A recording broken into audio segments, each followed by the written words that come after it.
Então, ok. Então, gente, eu acho então mais prudente, João, que a gente passe já, para não perder mais tempo, passe já as apresentações e deixamos mais para o final da aula essa história de acabar definindo os textos quando a Karen já está aí com a lista e tudo tranquilo, não? O que você acha, João?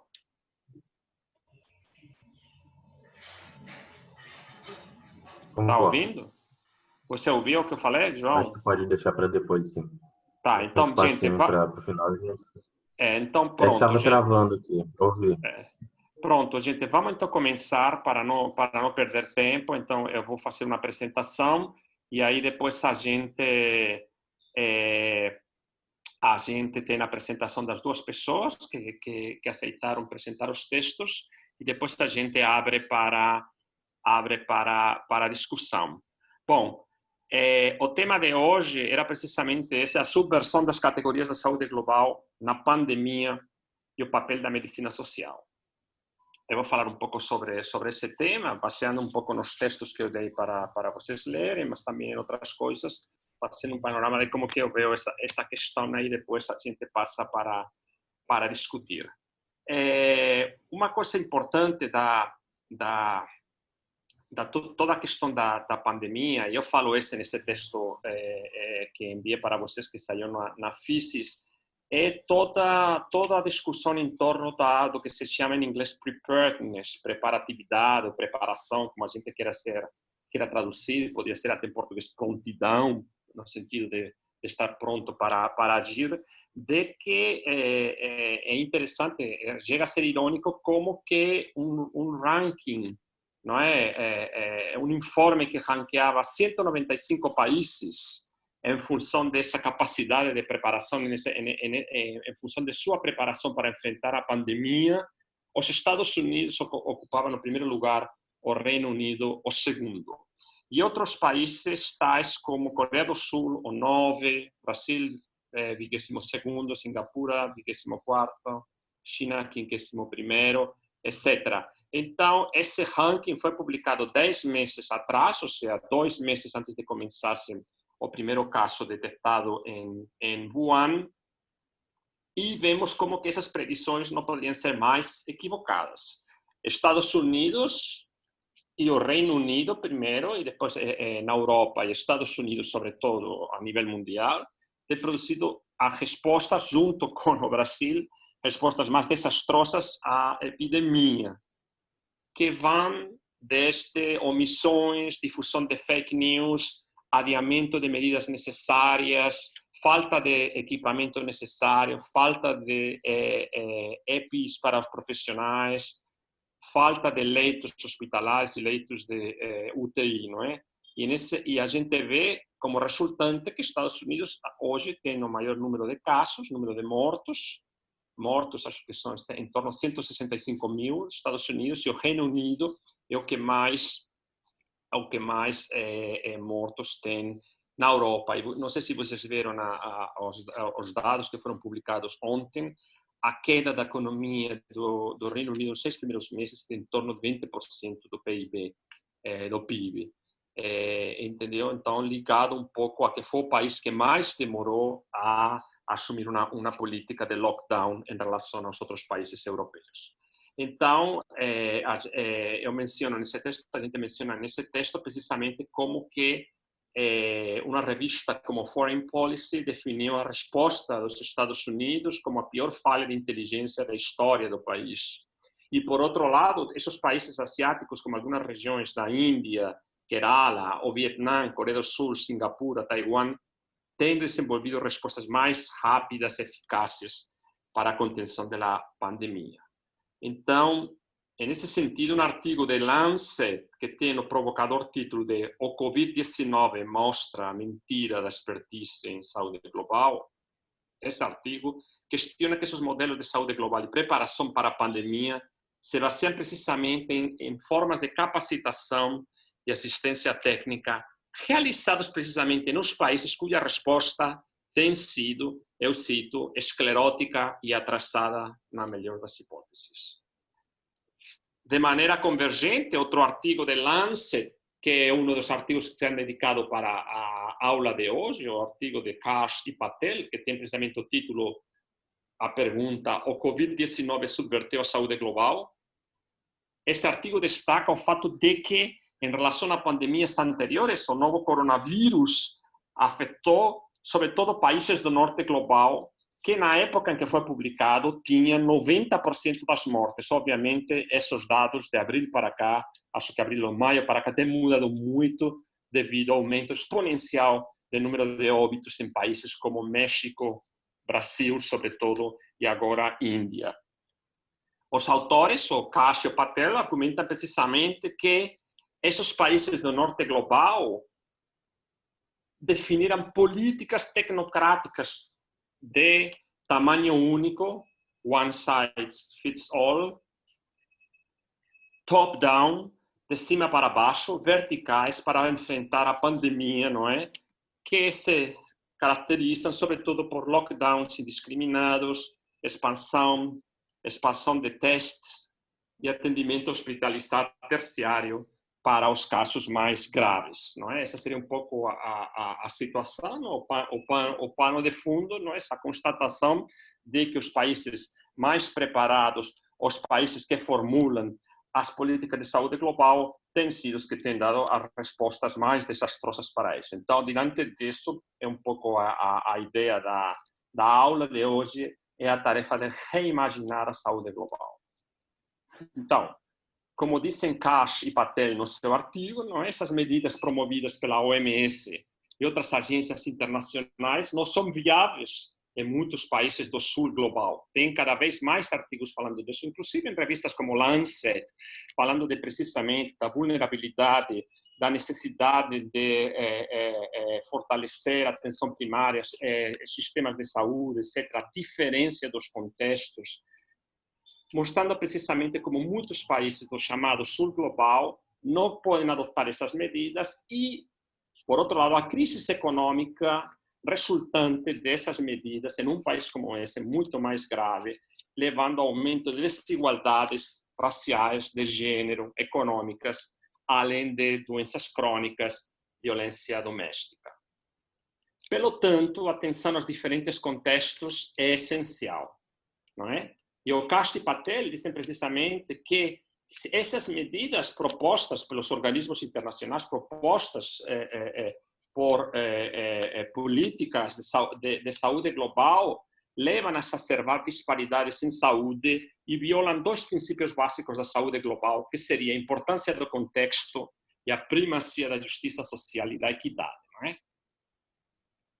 Em função disso, outro editorial de Lancet recomenda que cada região identifique e apoie os grupos que são considerados vulneráveis para evitar o caso do agravamento da pandemia e aumento das desigualdades em saúde. No caso do Brasil, os grupos vulneráveis são, sobretudo, pessoas em situação de rua, doentes mentais, deficientes, indivíduos LGBTI, comunidades indígenas, negras, ribeirinhas, trabalhadores informais de mercado, como catadores de lixo, de latas, artesãos, vendedores ambulantes, prostitutas, travestis e a população carcerária. Essa situação afeta, sobretudo, a grande maioria dos habitantes das favelas do Brasil. Então, a pandemia do Covid atualiza um debate presente no campo da saúde global que questiona sobretudo esse tipo de políticas verticais de cima para baixo e seu potencial de reprodutividade em diferentes contextos, não é? Eu tenho trabalhado muito isso no campo da saúde mental global, já dei várias aulas aqui sobre o tema, onde esse argumento da universalidade dos transtornos mentais, não é? A ideia de que os transtornos mentais são iguais em todos os países, em todas as culturas, é usado para justificar a generalização, não é? O que eles chamam de scaling up, do uso de psicofármacos padronizados para o sul global, não é? Essas intervenções que pressupõem uma aplicabilidade, uma generabilidade global, descartam marcadores da diferença como raça, classe, gênero, etnia ou cultura e contribuem para a expansão de modelos biomédicos e biopsiquiátricos de transtornos e seus tratamentos, que ignoram precisamente essa variabilidade cultural da resposta ao sofrimento mental, subestimam determinantes sociais e econômicos da doença mental.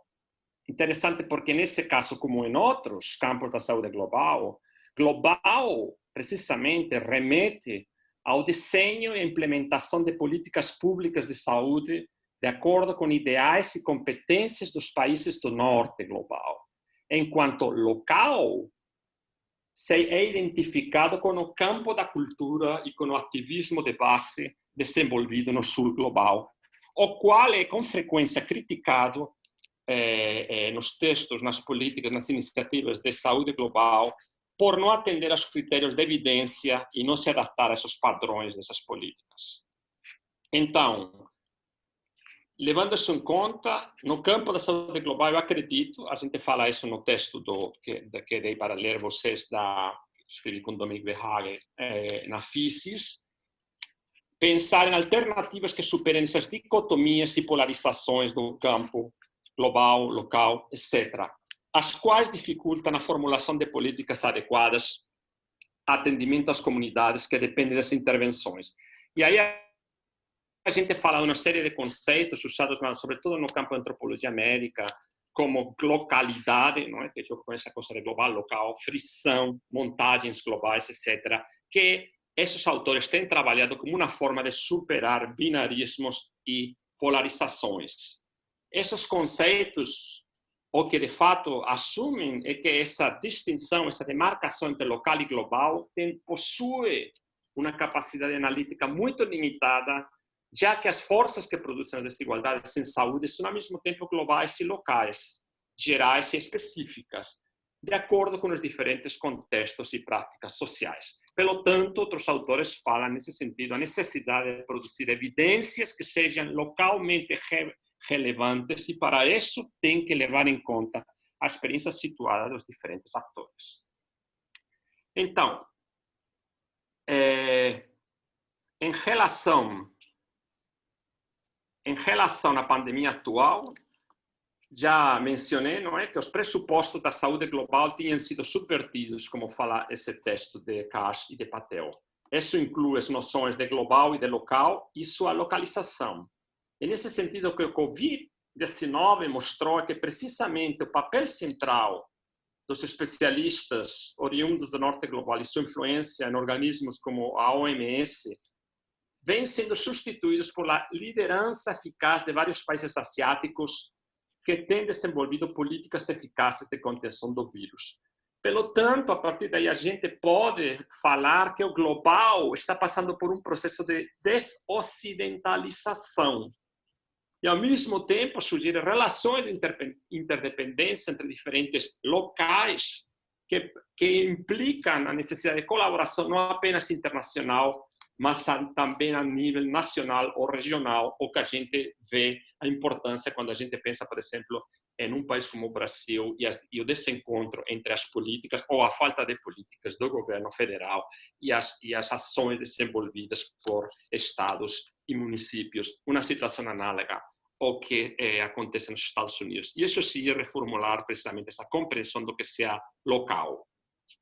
Então, a gente pode perguntar, se os pressupostos básicos da saúde global foram subvertidos e as medidas verticais que não levem em conta a diversidade de contextos ou identifiquem e apoiem as populações vulneráveis não são eficazes no controle da pandemia, não seria a hora de reinventar a saúde global? E nesse sentido, por exemplo, o texto de Sriman Samasundar e seus colaboradores, um dos textos escolhidos para a aula de hoje, fala precisamente como que a pandemia revelou o vazio da retórica da equidade na saúde global, a fraqueza de uma agenda global de saúde impulsionada pela segurança da saúde, a qual aloca uma quantidade desproporcional de recursos e atenção em saúde para os centros de poder, às custas das populações mais vulneráveis a nível global, e os impactos negativos à saúde das diferenças de poder, não apenas globalmente, mas também regional e localmente. Então, nesse texto, Samasundar e seus colegas argumentam que a desigualdade é a força motriz da pandemia e seu confronto exige cooperação, solidariedade e coordenação globais. Então, para esses autores, reimaginar a saúde global exigiria que as organizações globais de saúde adotassem estruturas de governança com representação das populações mais marginalizadas e vulneráveis. Os sistemas globais de financiamento de saúde respeitassem a tomada de decisões em nível local e os países que sistematicamente se beneficiam das inequidades em saúde retificassem essas condições injustas e perigosas. Em outro artigo de 2019, portanto, antes da pandemia, que eu escrevi com outros colegas, a gente fez um apelo semelhante para reimaginar a saúde global por meio da medicina social. Em um artigo que tinha exatamente esse nome, Reimaginar a Saúde Global através da medicina social, e que já a gente discutiu em outra edição anterior do nosso curso de Panoramas.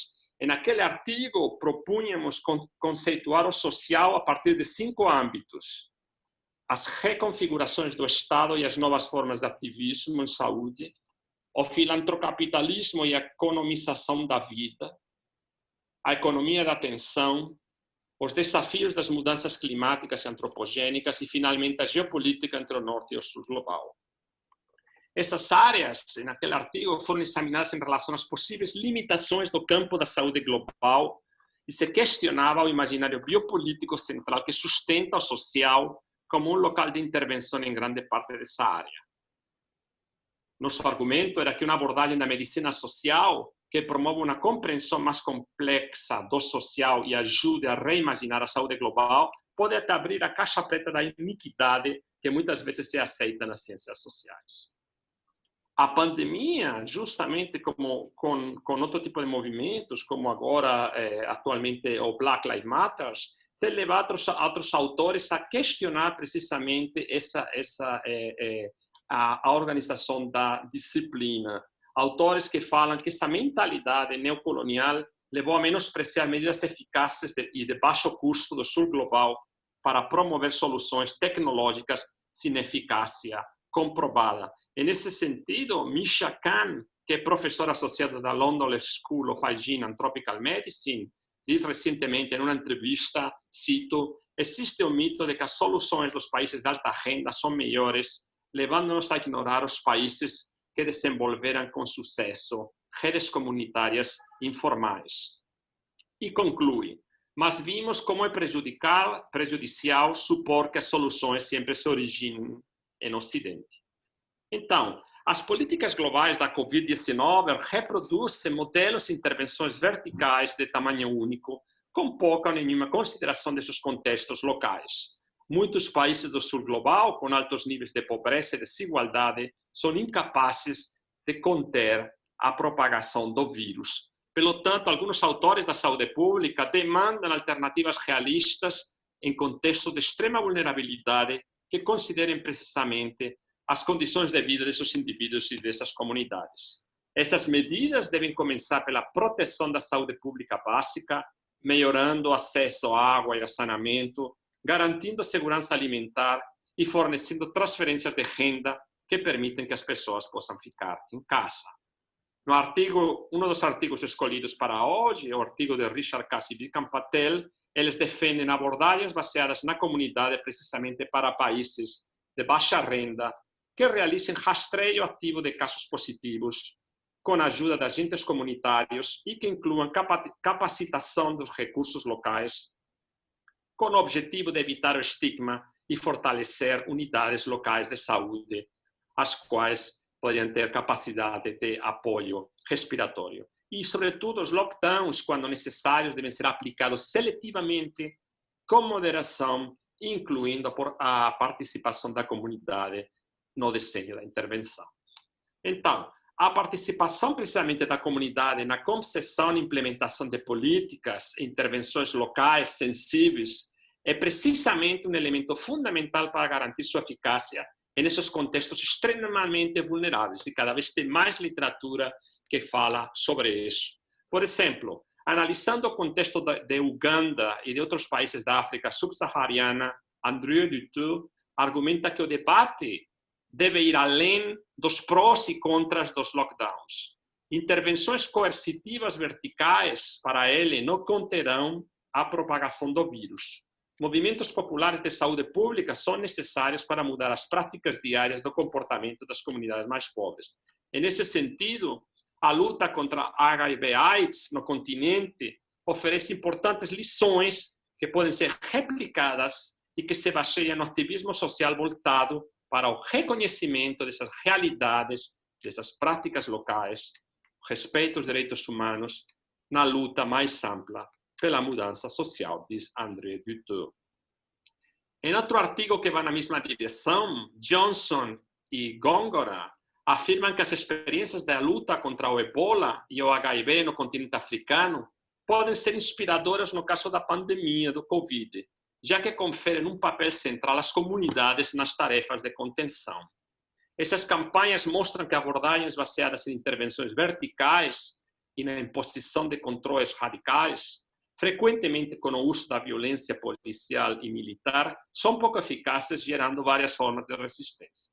As comunidades são realidades complexas e apenas seus membros podem informar os profissionais de saúde pública sobre a realidade concreta dessa comunidade, a compreensão que ela tem da pandemia e o que, de acordo com eles, funcionaria para contê-la com base nesses contextos. Nesse sentido, Johnson e Góngora dizem que as comunidades devem receber apoio para desenho e implementação das intervenções nessas comunidades. A situação dos refugiados durante a pandemia também resultou na participação das associações de migrantes e refugiados em tarefas de informação, treinamento, distribuição de alimentos, apoio jurídico, apoio online à saúde mental e reposição de profissionais nos serviços básicos de saúde e educação. De Myanmar a Venezuela, em todas as crises que resultam em migração forçada, encontramos ações de assistência e proteção social organizadas por refugiados e que abrangem uma infinidade de atividades de educação, saúde e acesso a serviços sociais.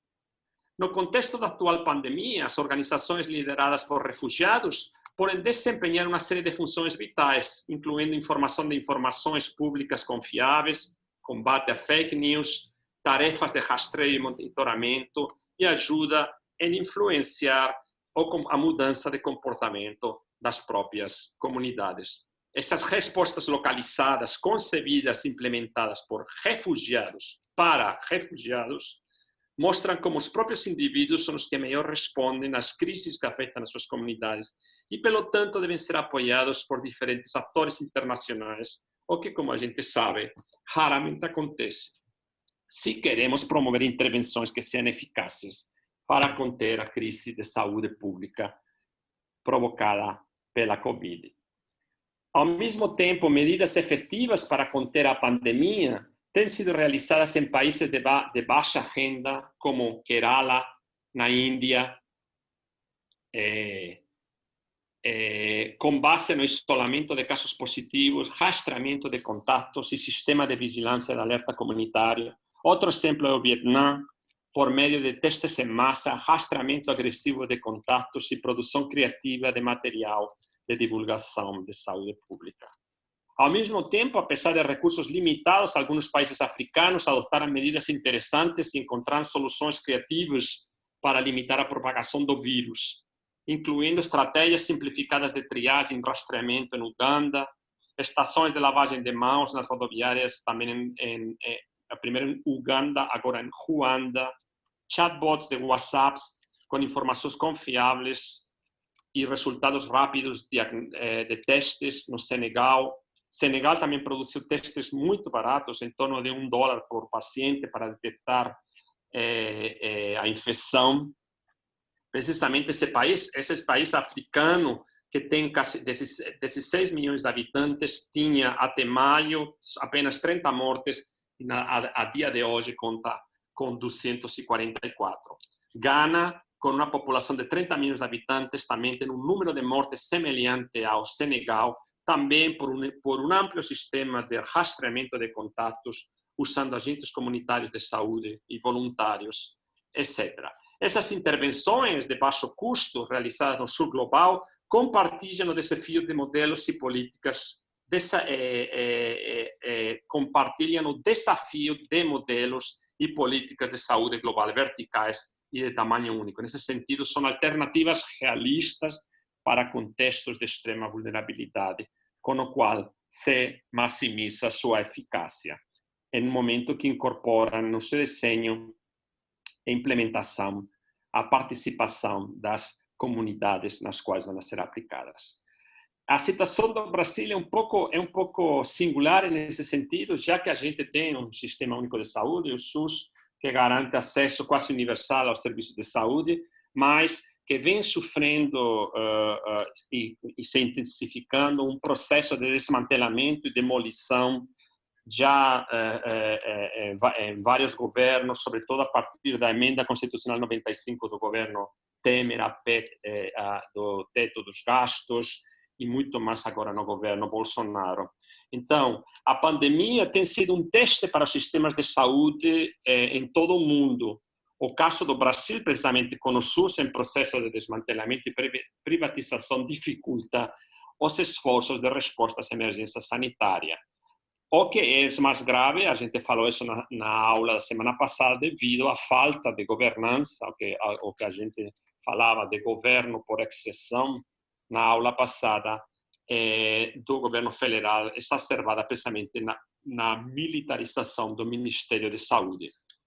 Então, essa governança desastrosa da pandemia do governo Bolsonaro se manifesta precisamente pela rejeição do presidente e de seu governo em reconhecer a responsabilidade pela governança de saúde pública, a qual é relegada aos governos estaduais e municipais, negacionismo científico, disseminação de fake news e curas milagrosas e extermínio de populações vulneráveis, especialmente negras e indígenas, como a gente já conversou na última aula. Então, rapidamente, quero acabar um pouco falando de redes de solidariedade na Covid-19. E nesses contextos de vulnerabilidade socioeconômica, em alguns países, traficantes e grupos paramilitares impuseram medidas de isolamento social, incluindo toques de recolher rigorosos para controlar a propagação do vírus em países como El Salvador, México ou Brasil. No Brasil, em algumas comunidades, traficantes e milicianos se apresentam como provedores da lei e da ordem, aplicando medidas de distanciamento social, incluindo toques de recolher, etc. Isso desde que essa matéria saiu em abril, a situação tem um pouco mudado, inclusive milicianos em várias comunidades do Rio, incentivando as pessoas a sair à rua, etc., acabar com o distanciamento. Nesse sentido, por exemplo, o ex-ministro da Saúde, Mandetta, propunha, como a gente fala nesse texto da FISES, que vocês estão lendo, a colaboração, inclusive, com esse tipo de agentes, não é? Ou seja, colaboração de liderança ao tráfico e da milícia em contextos onde o Estado está ausente. E também nesse texto falamos precisamente desse conceito do antropólogo Wetzel Geisler, que tem realizado um trabalho super interessante em vários países africanos, de para-Estado, para-state, em relação a esses contextos da ausência ou presença limitada do Estado, nos quais o Estado é presente, inclusive potente, se não sempre no controle e cumprindo expectativas legítimas de controle, não é? E nesses contextos paraestatais, surgem novas formas de ativismo, de solidariedade, de ajuda mútua, de mobilização e sobrevivência, alguns usando já estruturas persistentes, ONGs, e outras criando novas relações a partir de cedo. Aí tem no texto que eu dei para vocês lerem sobre da FISES, falamos de várias dessas medidas, não é? E o que é interessante é, por exemplo, um informe que foi publicado recentemente pelo Instituto Polis de São Paulo, onde mostra que a favela de Paraisópolis, em São Paulo, tem realizado tarefas de contenção do vírus melhores, mais efetivas que o próprio município de São Paulo, tendo um número de casos menor que ao município de São Paulo, inclusive de óbitos. Eu também, outro dia, em uma entrevista com um líder comunitário da Dona Marta, me falava que na Dona Marta teve apenas 2 óbitos até hoje, que são umas cifras muito menores que hasta o próprio bairro de Botafogo que circunda essa comunidade. Então, nesse sentido, esse tipo de alternativas locais efetivas de contenção à pandemia, como disse a psicóloga Sandra Jovelovich, brasileira, mas professora na London School of Economics, ela disse: a pandemia nunca será derrotada por meio de políticas de cima para baixo. É preciso haver uma ação comunitária. Dessa forma, as favelas têm muito a ensinar ao norte global. Então, as diversas iniciativas comunitárias desenvolvidas por diferentes grupos no Brasil não podem ser reduzidas a atividades de caridade e não estão simplesmente preenchendo localmente e de forma precária o vazio deixado pela ausência do Estado.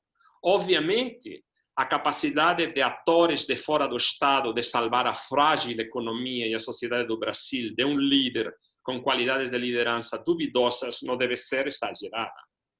Além disso, essas iniciativas comunitárias correm o risco de reproduzir práticas de dependência orientadas para a caridade e a lógica filantrópica e assim perpetuar as estruturas de desigualdade existentes. No entanto, numerosos exemplos de colaboração entre redes de solidariedade e grupos de ajuda mútua com a medicina social latino-americana e profissionais de saúde coletiva permitem transformações mais profundas nas determinações sociais da saúde.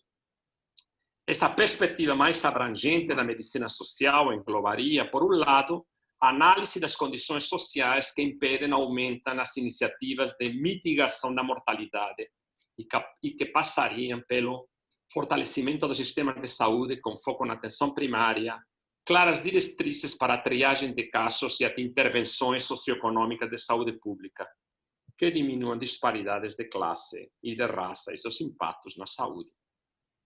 Por outro lado, os debates gerados atualmente sugerem a necessidade de avançar mais nessa agenda social, repensar lógicas, valores e mercados neoliberais e seu impacto prejudicial sobre a saúde e mais amplamente sobre a geopolítica da elaboração das políticas globais.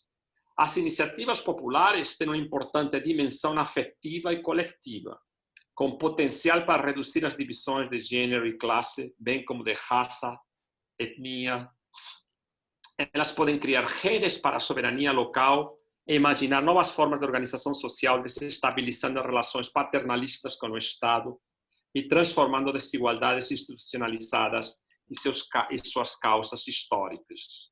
Em um momento em que amplos segmentos da população participam do debate público sobre as respostas à pandemia e, mais importante, sobre os problemas infraestruturais e sociais que subjacem à emergência sanitária, é fundamental avaliar o impacto dessas iniciativas comunitárias sobre a saúde e a justiça social.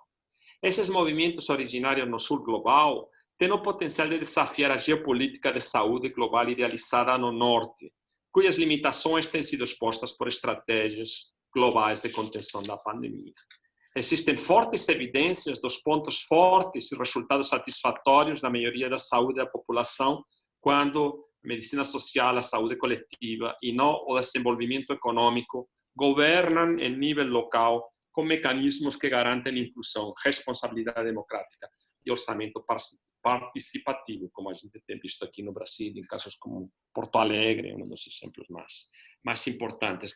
Então, era isso mais ou menos o que eu queria falar para vocês, assim apresentando um pouco o tema e as discussões. Então, agora o procedimento que a gente vai fazer é a apresentação dos dois textos e depois já passamos diretamente à discussão todos juntos. Então, quem que era as pessoas que vão apresentar? Hoje as apresentações são da Luísa e da Tassiana. A Luísa está nos primeiros textos, a Luísa Fernandes, e a Tassiana no último. Então, Luísa, 15 minutos. Tá bom. Posso ir falando, comentando os dois juntos? Como você preferir. Se você faz perguntas mais que comentar, ainda melhor. Porque a ideia seria um pouco, não fazer simplesmente um resumo, mas um pouco falar o que achou mais interessante, nesse sentido, porque aí é como a gente anima um pouco o debate. Porque a ideia é que todo mundo já lê os textos, é outra coisa que a gente, mesmo sem falar, é mais ou menos óbvio que os textos para cada aula, a ideia é que todo mundo leia eles. Entendi. Então, vá lá. Então eu vou comentar os dois mais ou menos em paralelo, porque principalmente no início do seu artigo com a Dominique, eles dialogam muito, né, com o artigo do Cash e Patel sobre essa questão principalmente da inversão desse cenário aí, né, em relação a qual é o termo que agora me deu um branco? A preparatividade.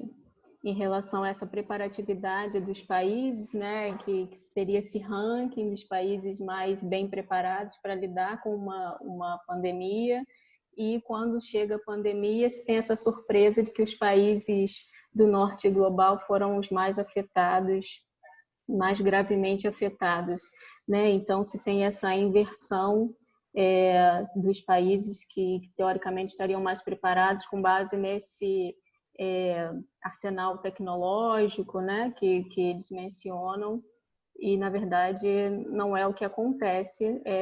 Em contraponto a isso, tem os países asiáticos que têm demonstrado muito mais rapidez e efetividade nas medidas que eles têm tomado para conter o avanço da pandemia.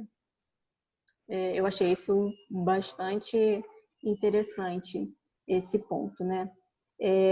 E aí, essa questão também que eu acho super importante de comentar das medidas verticais, né, em tamanho único, que são esse uso, essas medidas generalizadas, né, muito descontextualizadas, assim, essas orientações que vêm de cima para baixo, e aí no texto, no artigo do Cash e do Patel, eles exemplificam com o lockdown, né, como uma medida muito extrema, e esse foco em cuidados hospitalares e nas soluções tecnológicas, e como isso pode não ser e não é, né, adequado para países com menos recursos, com diferentes estruturas, né, com diferentes necessidades e com a desigualdade que a gente conhece, assim.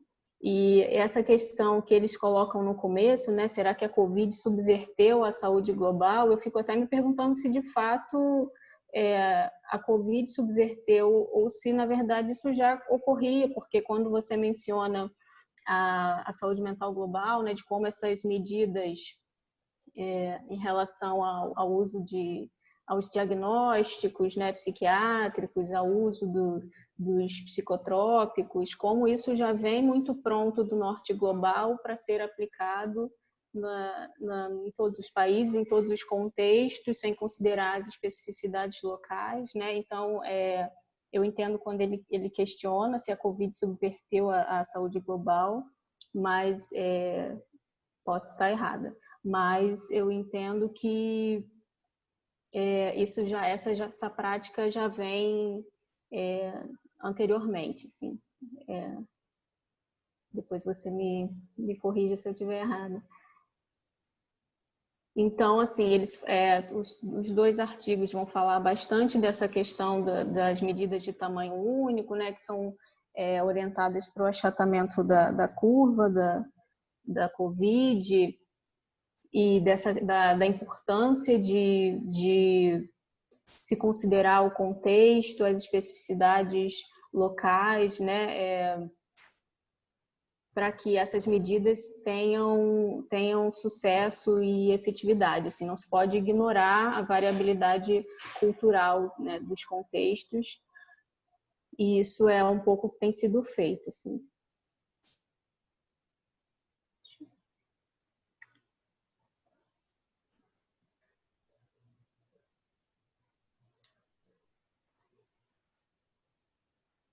Acabou? Não. Ah, Travou aqui o computador.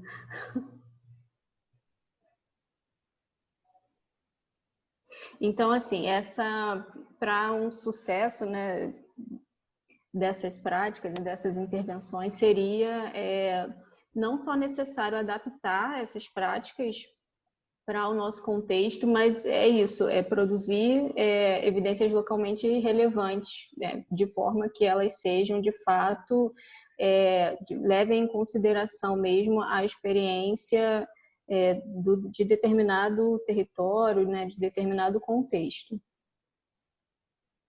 E aí isso aborda os dois conceitos principais da saúde global, que o Cash e Patel vão apresentar, que são a importância do contexto e a questão da equidade, né? Eles chamam a atenção para o risco de essas medidas de tamanho único aprofundarem as inequidades em saúde, né, as desigualdades, na medida em que quando você determina um lockdown arbitrariamente, sem considerar as diferentes situações de vida das pessoas, você está limitando o acesso dessas pessoas à saúde, né?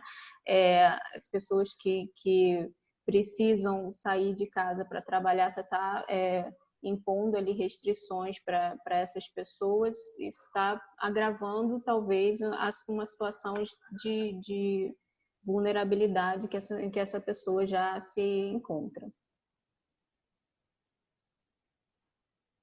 E aí eu acho importante falar também que você mencionou agora no final, dessas iniciativas paraestatais, né, que são de grupos, de ONGs e outras instituições, que tem feito muita diferença aqui no Brasil. Vocês mencionam no artigo experiências no Complexo do Alemão, né, da CUFA, da Central Única das Favelas, que têm sido grupos aliados da medicina social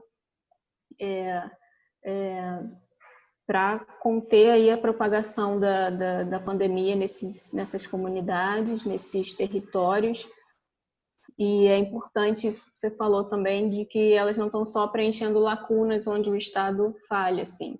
Elas constroem uma capacidade de auto-organização e mantém o potencial de gerar novas estruturas, assim, e de talvez transformar desigualdades que estão institucionalizadas ali, né, e que têm causas históricas. Então, é importante pensar políticas e intervenções de saúde global para enfrentar a pandemia de Covid, assim, em contexto de extrema vulnerabilidade, mas para além dessas medidas de tamanho único, assim, e de cima para baixo, né, que não consideram ali as condições de vida das pessoas, envolver esses grupos que conhecem intimamente o cotidiano daquele território, a cultura daquele território, né, e as experiências dos indivíduos, assim, isso é isso que vai produzir evidências mais relevantes e intervenções mais adequadas. Deixa eu ver se tem mais alguma coisa mais importante que eu pensei.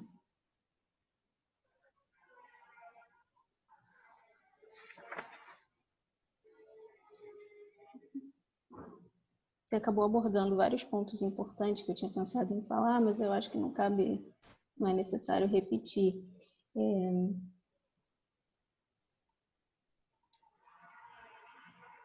Eu achei interessante no artigo do Cash e do Patel, que eles sugerem muito firmemente, assim, que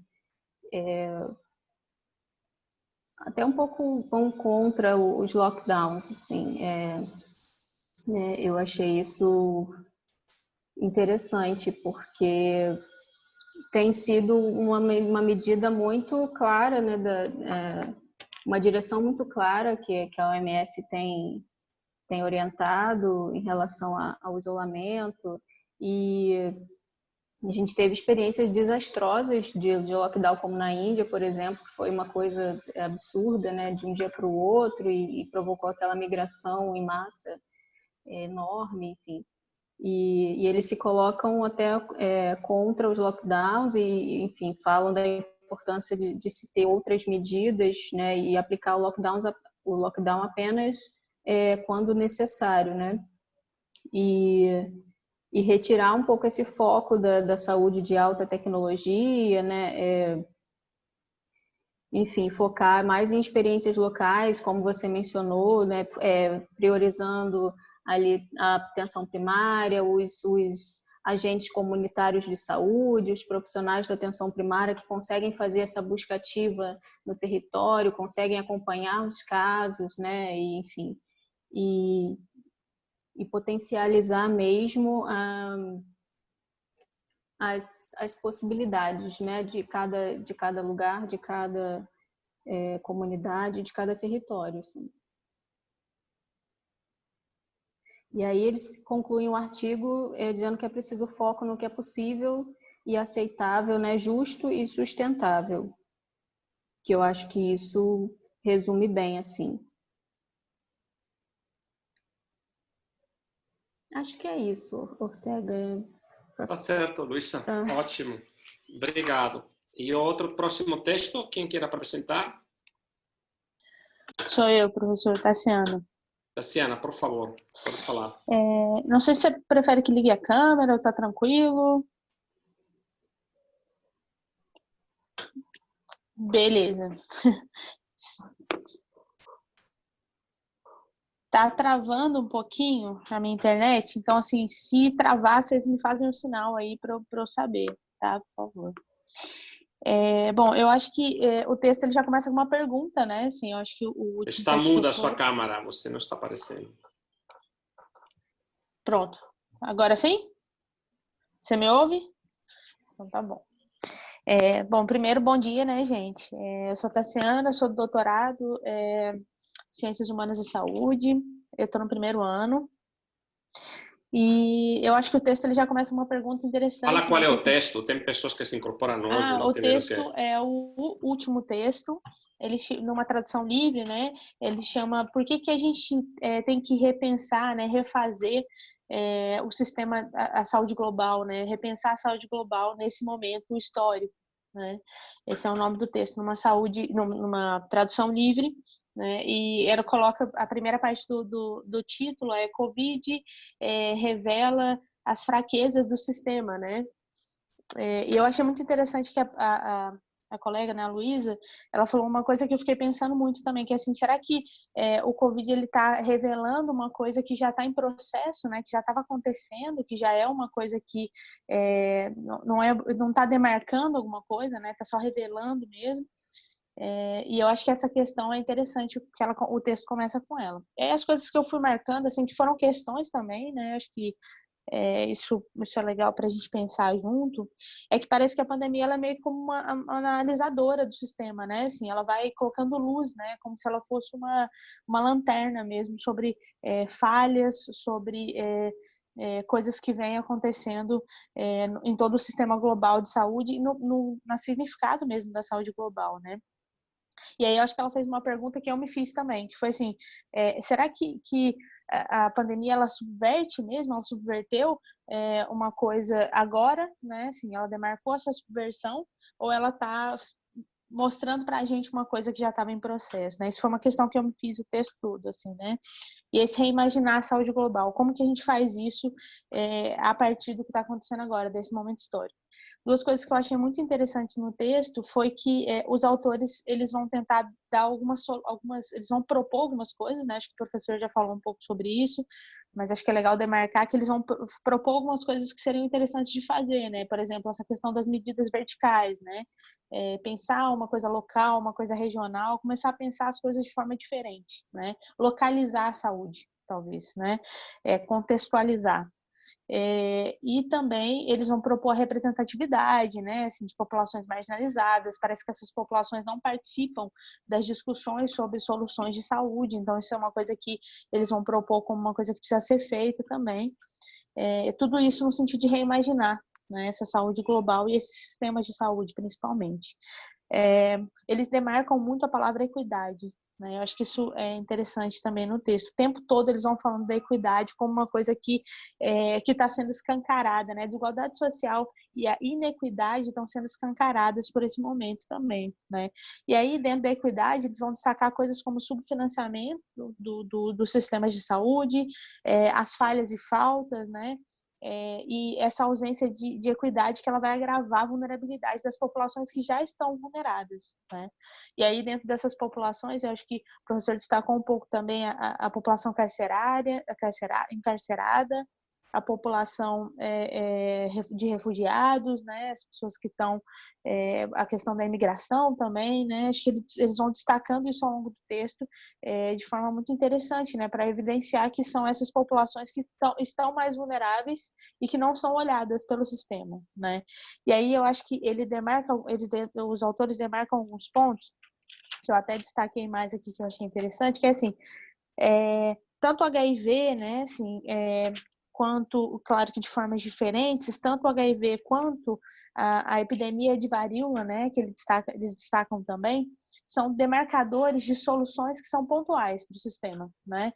Então, assim, isso acontece e aí eles trabalham no sentido de apagar fogo, né? Assim, então, isso está acontecendo, então a gente precisa de uma solução para isso, né? Claro que quando resolvem coisas nesse sentido, muda-se alguma coisa no sistema, mas essas mudanças, elas não são suficientes para poder fortalecer e para poder reinventar e reimaginar esse sistema, porque elas não são levadas a cabo, né? Isso é como apagar fogo mesmo, né? Eu achei muito interessante como eles foram demarcando isso, né? No HIV, diferente da questão da varíola, né? São movimentos de ativistas, né? De ativismo social, que ele começa a ser voltado para questões locais, né? Dessa doença e para pedir equidade e exigindo direitos de tratamento público, de qualidade, enfim. E os governos, eles respondem com iniciativas globais, né? Mas ainda assim, eles demarcam que isso não é generalizado o suficiente, né? Assim, não é levado a cabo o suficiente para poder reanalisar e reinventar esse sistema. Outra coisa que eu pontuei também foi que eu achei legal também, essa coisa da desigualdade, ela demarca o texto todo, né? Então, da varíola, por exemplo, a epidemia de 1970, ele coloca que, assim, foi um sucesso a erradicação, né? Assim, acabou, né? Mas só que não tem mudanças substanciais no sistema de saúde para pensar regionalmente, localmente, né? Assim, isso não acontece. E o que acontece, eu acho que o professor também falou disso, né? É que tudo isso, né? Não pensar nesses determinantes sociais, não repensar essa política vertical da saúde global, ela vai fazer com que os modelos biomédicos, por exemplo, sem considerar demarcadores de raça, gênero e desigualdade social, eles cresçam, eles se fortaleçam, né? Então a gente vai, como se a gente fosse, eu fico imaginando, assim, não sei bem se é isso, mas como se a gente deslocasse mesmo, né? Assim, a gente desloca, a gente cria uma concepção de saúde que não está localizada, né? E a gente simplesmente implanta em um lugar sem pensar muito bem. Eu sou psicóloga. Eu acho que tem uma analogia interessante para pensar da psicologia social, por exemplo, né? A psicologia social, ela começa nos Estados Unidos e ela é meio que importada para o Brasil, assim, de uma forma não muito crítica, né? Tanto é que o que vem depois, com a Silva Lani, por exemplo, é a psicologia social crítica, né? Que é pensar o contexto brasileiro, né? Deixar de importar as coisas e encaixar nos lugares para poder fazer o contrário, né? Não encaixar, mas levar esses lugares para questionar como que essa saúde está sendo pensada, né? E como que essa psicologia social, no caso da psicologia social, é pensada também, né? Eu acho que eles vão trazendo também uma questão de social, né? Uma questão de pontos de exploração de lugares, por exemplo, em que a gente precisa pensar nos determinantes da saúde, de exploração de trabalho, né, assim, de extração de recursos naturais, de racismo estrutural, e isso é uma coisa que não está sendo pensada muito, né? Assim, ele destaca até que o Covid, ele mata mais a população negra, ele tem matado mais a população negra estatisticamente. Uma coisa que eu esqueci de falar e que está no começo do texto, que eu achei muito interessante, esse texto é de abril de 2020. E tem um momento do texto que eles falam assim, mas a gente tem que pensar isso antes que a pandemia chegue até o Sul e chegue dessa forma nos sistemas do Sul. Eu achei isso muito interessante, porque assim, né, a gente está em outro momento agora, e justamente chegou e está escancarando aí as desigualdades sociais, as falhas do sistema de saúde e mesmo da concepção de saúde global, talvez, né? E, por fim, eu acho que não menos importante, é a questão da privatização do setor de saúde, né? Essa é uma coisa que já estava em processo e que essas falhas e erros, parece que, e subfinanciamento, eles ajudam a justificar as pessoas que querem privatizar, né? Assim, ajuda a justificar as políticas que querem privatizar a saúde. É como se não funciona, então a gente precisa privatizar para começar a funcionar, né? Então, acho que isso vai sendo fortalecido, né? Uma outra coisa que eu destaquei aqui, que eu esqueci de falar, por meio do texto, ele fala um pouquinho da alma ata, né, assim, desse fortalecimento de uma atenção primária de saúde. A minha pesquisa de mestrado foi sobre atenção básica, um pouco, com agente comunitário, mas eu tive que fazer esse percurso de escrita sobre atenção primária, e foi um percurso interessante de fazer, porque como psicóloga, pelo menos aqui, onde eu me formei, aqui em São João do Rei, na UFSJ, a gente não tem muita saúde, né? A gente tem algumas matérias de saúde, mas a gente não vai pensar muito atenção primária e o psicólogo na atenção primária, por exemplo, né?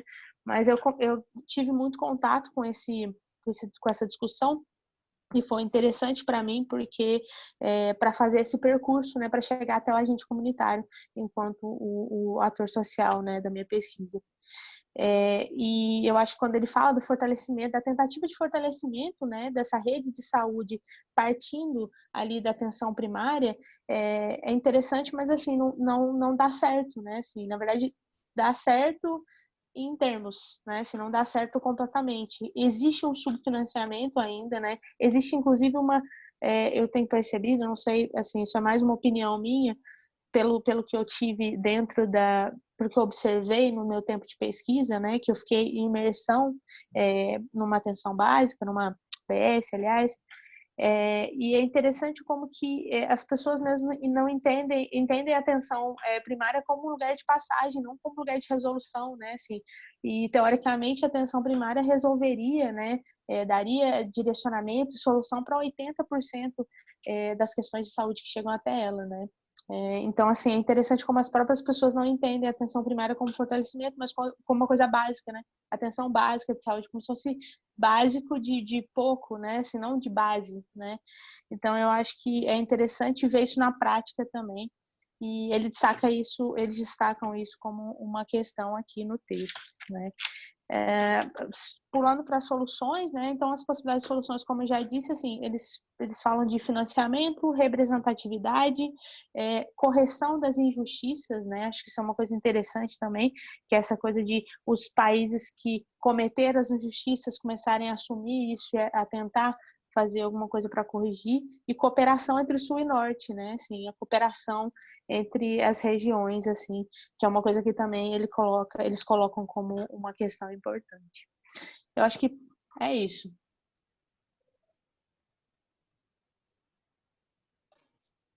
Ótimo, perfeito, tá certo.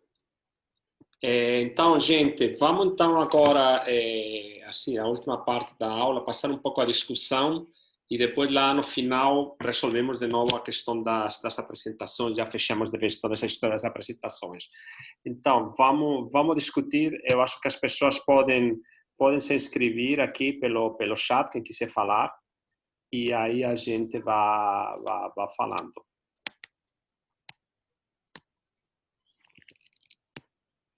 Alguém quer falar alguma coisa? Também podem ser perguntas de esclarecimento.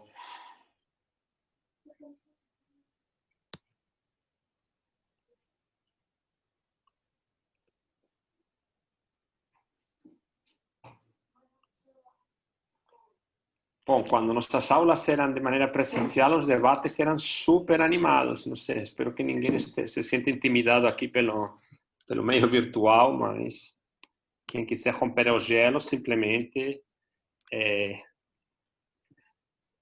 ative o microfone e fale.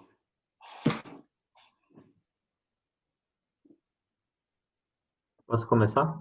Pode, claro, já. Uma das coisas interessantes que eu vi vi no texto, depois fui pesquisar também, sobre não sei, acho que você pode até esclarecer, Ortega, se foi uma pesquisa, se foi um relatório, dizendo que os países mais preparados para combater uma pandemia caso ocorresse, isso no ano passado, era Estados Unidos, a China, né? E Reino Unido, se eu não me engano. Eu lembro claramente dos Estados Unidos e do Reino Unido.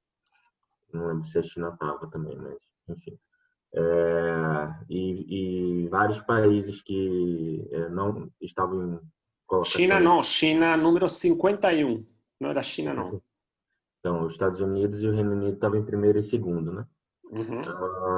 E foram os países que perderam o controle, né, em relação, além do Brasil e Índia, perderam o controle no número de casos e óbitos, né? Não conseguiram fazer o controle.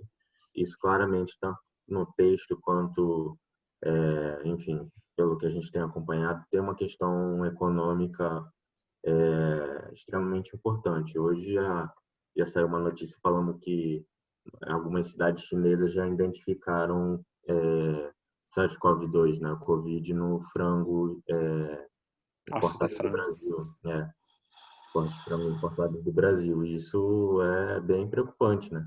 Porque já estavam falando que os frigoríficos do Brasil estavam enviando Covid para outros países. A gente não estava muito claro de como isso estava acontecendo. Uhum. E aí agora identificaram de fato, né? É bem complicado, né? Até para a gente, né? Para eles, Claro.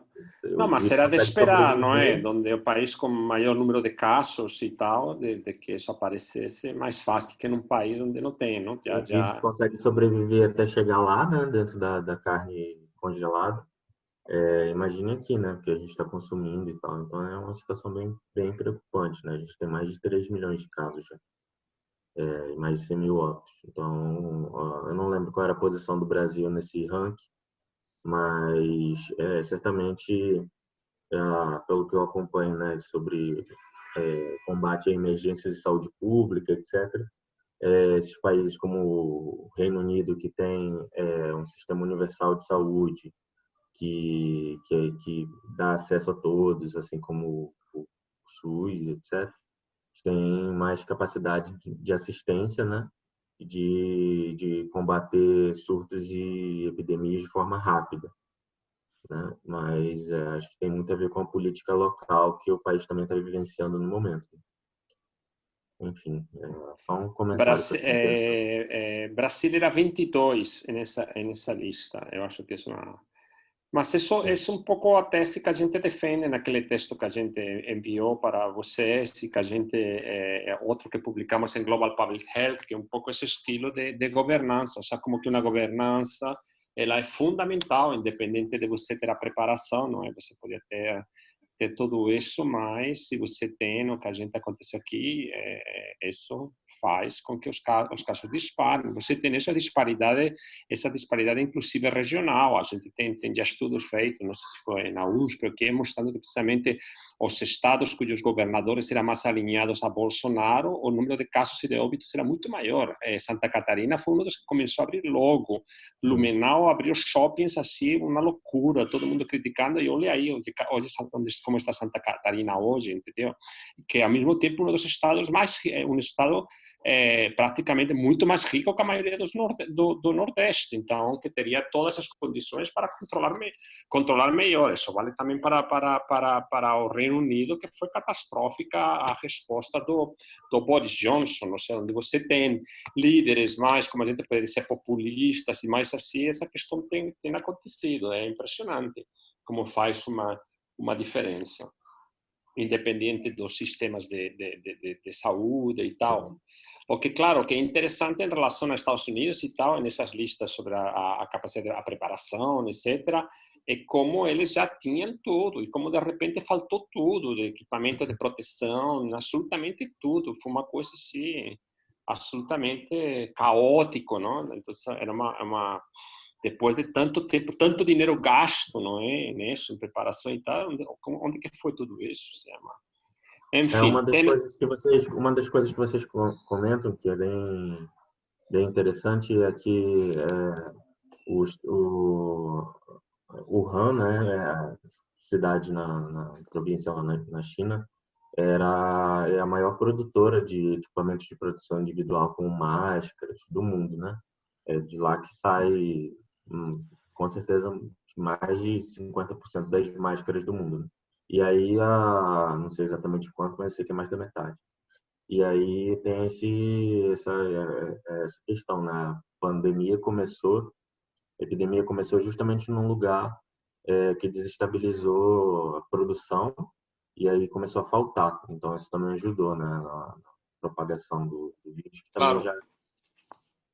E uma outra coisa que a gente tem visto, né, é que em diversos filmes, como Contágio, enfim, filmes sobre epidemia e pandemia, os Estados Unidos sempre salvam o mundo, né? É, Quando acontece. E a realidade agora é outra, né? Os Estados é, Unidos comprou toda, né? Usando o dinheiro enorme que eles têm, compraram pagaram a mais por equipamentos de proteção individual que estavam destinados para a América Latina, compraram todos, aí deixaram outros países sem estoque. E agora a gente está vendo a situação com a vacina também, né? Em que o Reino exato. Unido e os Estados Unidos já compraram todas as doses das vacinas dos indústrias. Claro, aí tem toda a questão de política interna dos Estados Unidos, que tem eleição em novembro e que a bala de prata de Trump é uma vacina. Essa bala de prata que ele está querendo, e por isso que... Mas tem toda a razão. Gente, é Andrea está querendo falar, levantou aqui a mãozinha, dá para levantar a É, mão na... só para complementar, Fala. o Manuel perguntou onde que ele confere essa lista Essa dos... lista está citada no artigo, está citada a lista e o link da John Hopkins, essa Nuclear nas referências. Initiative. Andrea, por favor. Oi, bom dia a todo mundo, professor, colegas. Se identifiquem, é bom as pessoas se identificarem quando foram falar para si, a gente vai se conhecendo. Ok, meu nome é Andréia, eu estou no doutorado do PPAS, eu sou jornalista, o meu mestrado foi na UFRJ, na Faculdade de Comunicação, sobre divulgação científica, e agora eu estou no doutorado pelo PPAS.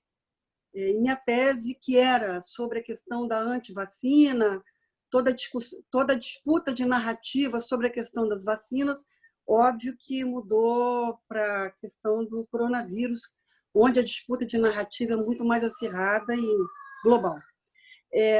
No meu entender, existem 3 aspectos muito importantes que definem a questão da preparação para o combate à pandemia. Acho que o primeiro de todos, o mais importante, é a questão da definição política dos governos. Então, nós vimos que governos de ultradireita, negacionistas, que desde o começo negaram a pandemia, por isso negaram o isolamento, enfim, todos eles são exatamente os campeões de morte e de infecção. Estados Unidos, Brasil e Índia, né? E depois vem um monte de outros aí. A segunda questão que eu acho que define todo o preparo é a questão da saúde pública, né? Quer dizer, os Estados Unidos não têm nenhuma saúde pública, não existe nada, não existem políticas públicas centralizadas, né? Então, quer dizer, na verdade, crônica de mortes anunciadas, quando a gente vê uma pandemia desse tamanho, uma tempestade perfeita, onde o Trump nega a pandemia, ameaça os governadores e prefeitos democratas, né? Quando eles tentam fazer o isolamento, como em Nova York e outras cidades, e a desestruturação do sistema lá. Quer dizer, a pessoa, para saber se tinha ou não coronavírus, até para o teste rápido, pagava $100, né? Então, isso óbvio que não existe a menor possibilidade disso ter algum tipo de sucesso, né? A terceira questão que eu acho que influencia muito é a questão da educação popular, né? Então, assim, eu estive na China há alguns anos atrás, né? Eu não vou entrar no mérito da questão política. Eu digo assim, existe uma população que tem um nível educacional muito alto, e não é como Cuba, que é uma população muito pequena, 6 milhões de habitantes, é uma população de 1 bilhão de pessoas. Né? Então, mesmo as pessoas mais pobres, elas têm um nível de informação sobre ciência, sobre as questões globais muito alta e, por outro lado, uma cultura de disciplina oriental que nós, por exemplo, não temos. Então, quando o governo diz vai ter isolamento de 15 dias, há um isolamento de 15 dias. Eu até discordo daquele texto da semana passada sobre a questão do autoritarismo chinês. Eu acho que aquilo, no meu entender, não tem nada a ver com a situação da China. Nada, nada. O que influenciou ali foi uma disciplina muito grande de uma população, ao mesmo tempo, uma educação, as pessoas... a China, por ter 1 bilhão de pessoas, 1 bilhão e cacetada de pessoas, eles têm a questão dos vírus e das bactérias de uma forma totalmente introjetadas. Há 10 anos atrás, você andava no metrô e você via muita gente de máscara. Você andava de ônibus, muita gente de máscara nas ruas. Então, assim, já existe uma política governamental incorporada pela sociedade há décadas. Na China, também no Japão, no Vietnã e outros lugares ali na Ásia, de noção sobre essa questão da epidemiologia, uma educação muito grande. Então, acho que isso faz uma diferença muito grande, né? E eu queria ressaltar 2 aspectos sobre a questão popular.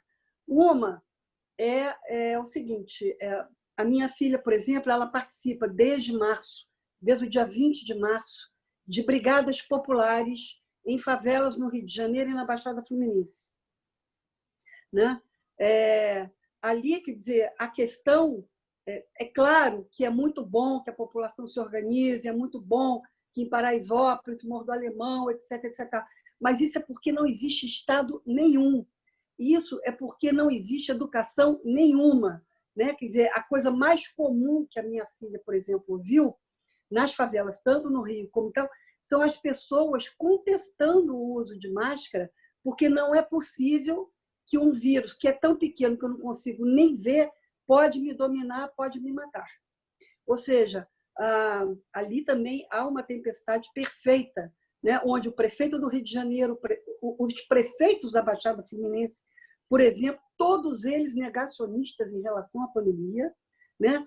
Todos eles desestruturaram a atenção básica, as equipes de saúde da família, todos eles destruíram postos de saúde e tal, e com uma população imensa, né? No Rio de Janeiro há algo em torno de 1 milhão a 1 milhão e 800 mil pessoas que moram em comunidades, quer dizer, sem informações mínimas, básicas. Então, é a tempestade perfeita do desastre, da tragédia. Né? E, por último, quer dizer, eu vou ver se eu consigo, eu não sei se interessa, mas eu vou ver se eu consigo, para a minha tese, se interessar para o grupo, para os professores que estão nessa... Uma entrevista com 2 médicas brasileiras que fizeram medicina em Cuba, estão trabalhando em hospitais de campanha e comunidades no Brasil e que conhecem profundamente todo o trabalho que Cuba fez em 27 países, inclusive Itália, França, Canadá, países, digamos assim, do primeiro mundo, certo? Onde participaram essas brigadas médicas cubanas de um esforço de contenção da pandemia. É isso, obrigada. Tá certo, André, muito obrigado. Não, só um comentário em relação ao que você disse das comunidades. Você tocou um ponto que eu acho que é importante, não é? Que é aquela questão de você, que tem a ver com todas essas questões da ajuda mútua, de solidariedade, etc. que é precisamente elas são mais presentes em contextos como fala o texto paraestatais, não? Ou seja, em contextos onde o Estado é ausente. Essa seria um pouco o dilema dessas alternativas. A gente acha bom esse tipo de atividades de base, esses movimentos de base, mas precisamente estão ligados a uma falta, uma inoperância do Estado, que no caso do Covid foi muito importante. Acho que isso é um elemento que a gente não pode perder, não é? Ou seja, no ponto de se o Estado funcionasse bem e chegasse até onde tem que chegar, isso ia acontecer, ia ter esses grupos. Eu acho que em países, o caso que eu conheço bem é o de Espanha, tem tido também muitas coisas de solidariedade, porque mesmo que tenha tido uma resposta e tem uma saúde pública que funciona, uma atenção primária, esses grupos sempre mais vulneráveis, moradores de rua, etc., sempre eles ficavam um pouco fora, não? Então tem um pouco essa questão, mas acho que esse tema é muito importante. E outra coisa que você falou, e que aqui alguém, Rafaela, colocou também no chat, não? Ou seja, uma população mais disciplinada, já tinha experiência do H1N1, etc. Tudo isso, todo isso a gente tem que botar na balança. O mesmo que, por exemplo, se fala por que até agora tem relativamente poucos casos, sobretudo poucos óbitos na África, ligado ao fato de que a população é muito mais jovem que em outros países, sobretudo em países europeus, onde a média da população em Itália, em Espanha, é da mais velha de todo o mundo, não é? Então, como que isso é outro elemento que acho que também é importante da gente colocar. Mas, de fato, países, isso tem a ver com a preparação, tem exemplos de países com poucos recursos que têm dado respostas eficazes à pandemia. O Vietnã, que era lá na Índia, etc. Então, isso é uma questão interessante em relação a toda a dinâmica da saúde global. Bom, gente, quem mais quer perguntar alguma coisa? Fale simplesmente, já que não tem ninguém aqui na lista esperando.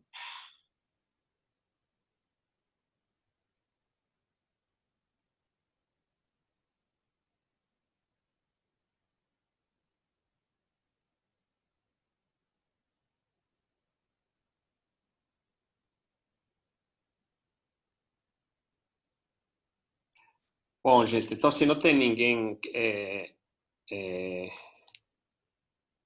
confesso que fiquei surpresa com esses dados da África. A lógica seria a contrária. Alô? Não entendi. Como assim? Se a população é mais jovem, ela morre menos, então o número de óbitos é menor. Por que ia ser ao contrário, Rafaela? Não seria também subnotificação, professor? Pode ser, mas tem países, eu falei isso na minha fala, como a Uganda, Senegal, Ghana, que eles de fato têm feito um sistema de rastreio bastante efetivo, testando muito mais proporcionalmente que países como o Brasil e que Estados Unidos. Inclusive, Senegal fez uns testes super baratos, de $1 por testagem, etc. São aquela coisa de que em contexto de muita precariedade, não é, as soluções mais criativas aparecem.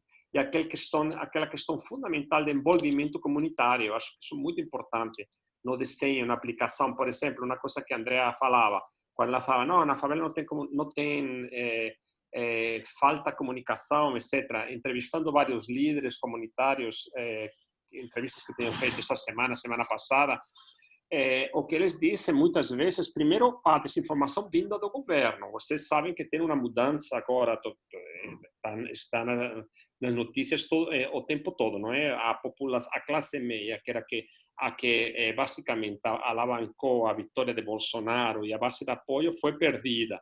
Foi perdida por quê? Foi perdida pela questão sanitária, não é? A corporação médica em massa apoiando Bolsonaro, com essa atitude negacionista, etc., tirar ministros médicos, etc., perdeu o apoio e começou a ganhar apoio da população mais pobre por causa do auxílio emergencial.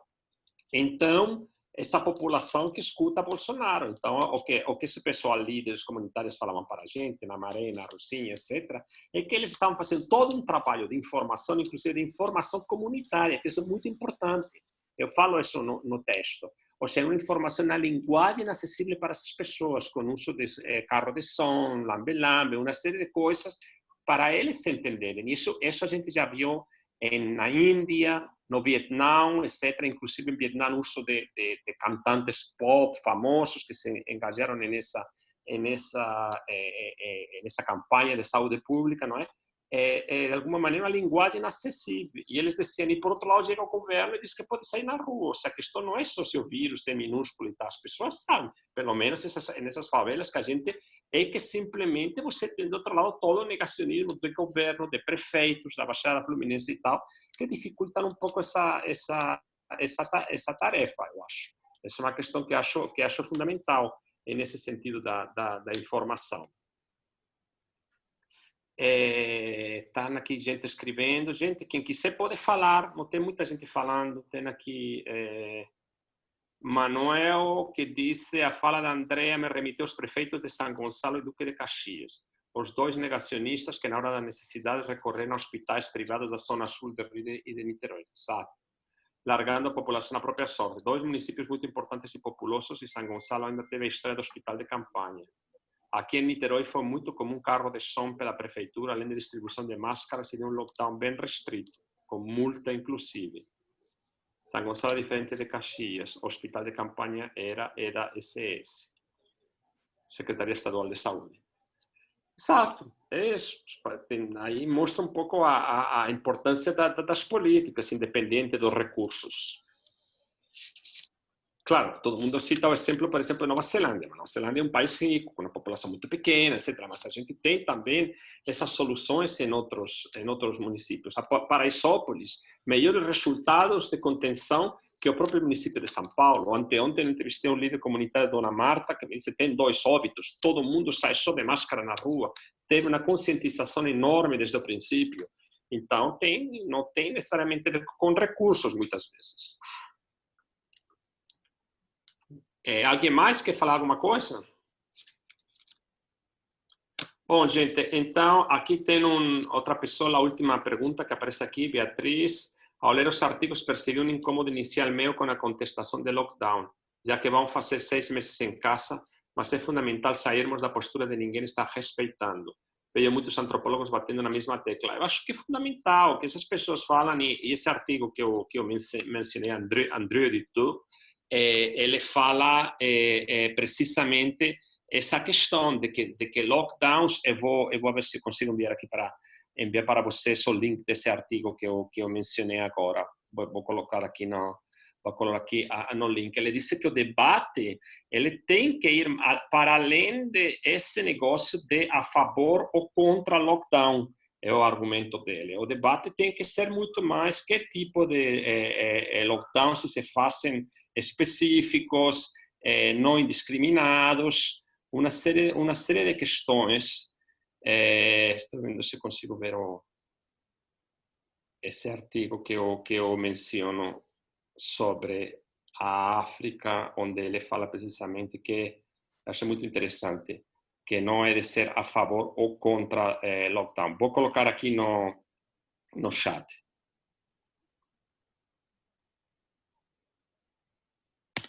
Pronto. Está aqui no chat. Quem quiser pode copiar e pode ler, que eu achei bastante interessante.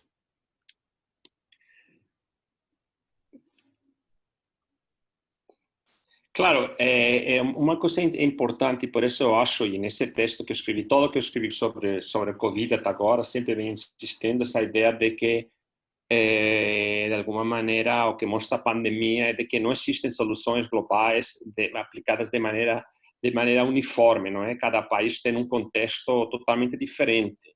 Eu acho que um argumento que, ao mesmo tempo, os argumentos desses autores, por exemplo, o argumento do papel e do cash, que eles dizem que em países como a Índia, lockdowns podem ser contraproducentes. Por exemplo, vi outra matéria de outros caras falando que o número de mortos de pacientes de câncer que estão sem receber tratamento na Índia supera muito o número já de mortos pela Covid, ou seja, tem uma série de argumentos.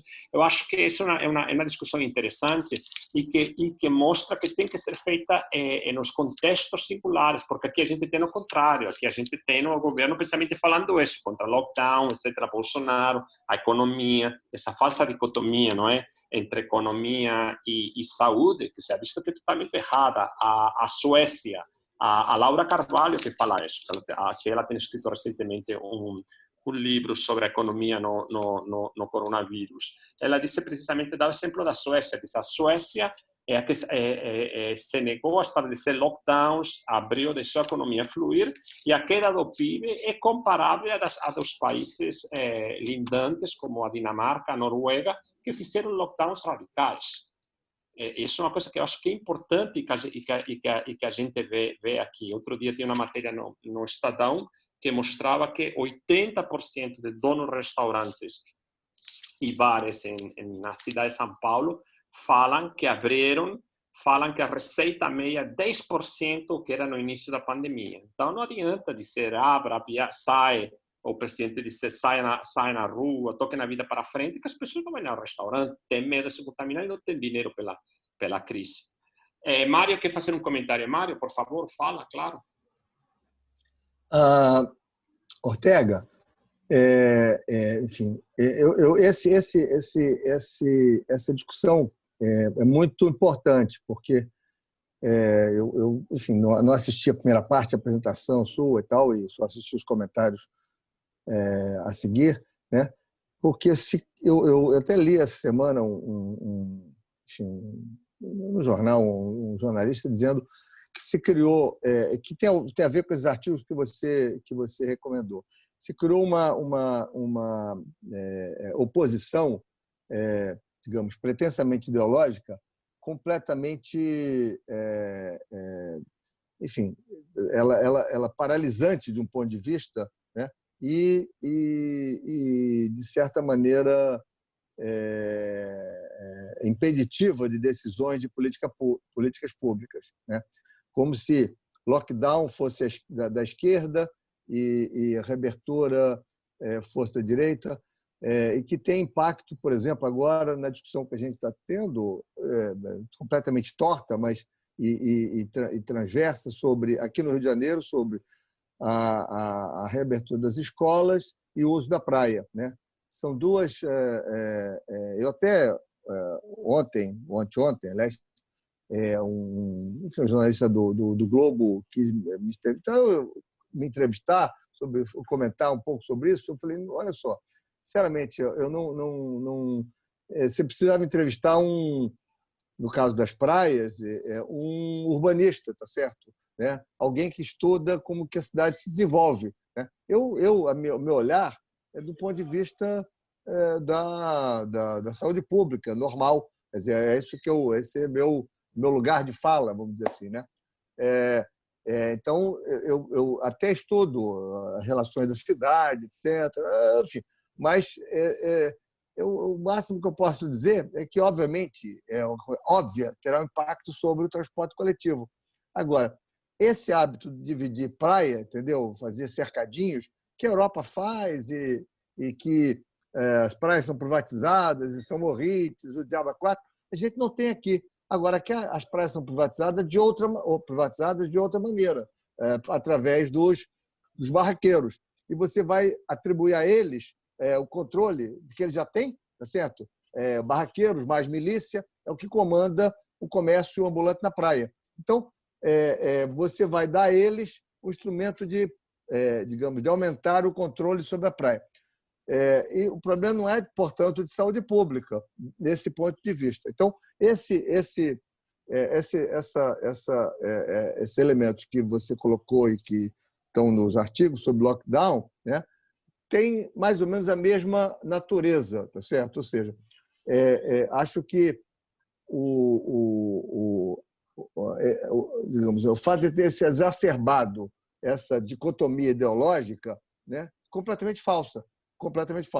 E, de certa maneira, a gente... É como a máscara, Mário. Uso ou não uso da máscara é a mesma dicotomia. Mas o caso da máscara é um elemento diferente, porque enfim, claro, também a máscara, vacina, tudo isso tem esses elementos, mas elas têm elementos de natureza, digamos, de base científica que foram sendo desenvolvidos, né? A proteção e tal, o rejeitar a máscara tem uma natureza um pouquinho, eu acho, um pouco diferente desse ponto de vista, né? E está aí a situação da Nova Zelândia, entendeu? A pandemia voltou, eles vão fechar um pouco e tal. Como você disse, é um país pequeno, muito dinheiro. Tal. Então, o que precisamos aqui, é o que eu insisto, né? É o que nós não temos, né?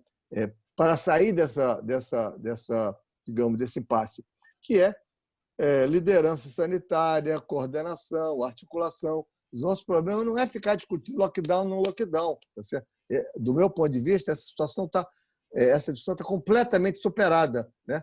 Ainda que ela exista em alguns lugares, tá certo? Né? Mal posta. Sei lá, uma discussão sobre o sul da Bahia, tá certo? Né?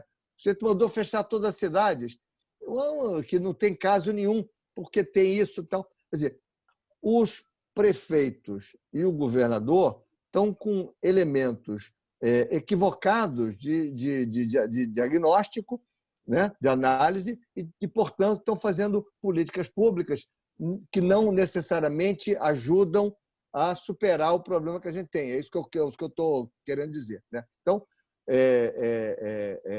essa é um pouco, eu acho que a contribuição que a gente pode dar a partir de agora em relação a essa questão, certo? É trazer elementos, né, que superem essa falsa dicotomia, como você falou. Mas eu acho que, enfim, essa polarização, como se discutir a estatística fosse um problema da chamada esquerda, né, e da mortes, etc., e discutir a recuperação fosse da direita. Isso é uma maluquice completa, total, né? E eu sei que é difícil, às vezes, passar essa mensagem, porque você tem uma exacerbação nas redes sociais, etc., entendeu? Todo mundo fazendo propaganda para si mesmo, porque, obviamente, ninguém convence ninguém disso, né? Mas quase que uma expressão, eu não sou especialista nisso, é uma afirmação da sua virilidade, da sua ideologia, da sua sei lá o quê. Mas, então, isso é muito difícil, porque, obviamente, a gente tem problemas gigantescos, tem um maluco ali, entendeu? Tudo isso é tudo verdade. Então, ter esse distanciamento analítico, né, que é o que a gente faz, né? Somos pesquisadores, às vezes é difícil, mas eu acho que esses artigos ajudam muito a entender esse elemento. Desculpe, foi maior do que ótimo, eu Mário, pensava, mas só para... Não, maravilha, excelente. Eu acho que você tem toda a razão. E, por exemplo, o artigo de Patel é a única pessoa que está falando, precisamente criticando esses lockdowns indiscriminados na Índia. Pô, ele é um cara super comprometido, qualquer coisa menos que seja de direita, não? E você e eu adoramos ele, entendeu? Por isso. E ele é um cara que desde o início da pandemia tem estado na Índia, apesar de ser professor agora em Harvard, desde o início da pandemia tem estado na Índia o tempo todo e tem publicado muito sobre a situação da Índia. Eu acho que essa questão, quando se politiza, é terrível. É como meus amigos americanos, você deve saber disso, que também virou uma coisa assim. Republicano não usa máscara, democrata usa. Ou seja, é uma coisa absolutamente ridícula. Ridículo, faz o menor sentido. Então, essa é uma questão... É uma situação que somente leva à polarização e que, do ponto de vista de saúde pública e de contenção da pandemia, é a pior possível. O mesmo que você fala em relação à economia. Parece que, de novo, aquela coisa, não é? Que se preocupa pela economia, é aquele cara ligado ao mercado, etc., e os outros. Isso é fundamental. Por isso que esses textos tentam desmontar um pouco essa questão, essa dicotomia. Não, bom, gente, fala. Só para completar uma coisa, por exemplo, essa enfim, eu terminei me metendo nessa discussão sem entender muito, mas o problema, a primeira coisa que o prefeito fez aqui foi autorizar, uma das primeiras coisas, autorizar os ambulantes, tá certo? Né? Que é, no Rio de Janeiro, um problema importante, né? As pessoas, enfim, não tem como fazer distanciamento social, nós chamamos de isolamento. Acho que a mudança para distanciamento é positiva, porque, obviamente, não se trata de isolamento, né? E essas pessoas não têm outra fonte de renda. Então, em vez de se discutir alternativas, como eles foram criando, o exemplo enfim, de comunidades, favelas, foram criando delivery, isso, aquilo outro. Você tem casos do cara que reinventou o negócio dele, né? A prefeitura foi fazer o mesmo, quer dizer, o mesmo de sempre, né? Autorizou os caras a ir para a rua, só que acontece o seguinte, não tinha ninguém na rua, tá certo? Então, não resolveu o problema, né? Claro, então como se a volta dos ambulantes para a rua resolvesse o problema dos ambulantes. Não resolveu, e continua, obviamente, né? Você tem o centro da cidade continua meio vazio, porque os escritórios continuam. Então, o restaurante que você descia para comer não pode descer porque o restaurante está fechado e os poucos que estão indo lá. Então, assim, o problema, em vez de você discutir a natureza do problema e encontrar opções de política pública, ou econômica, ou que seja, mas políticas que possam resolver o problema, você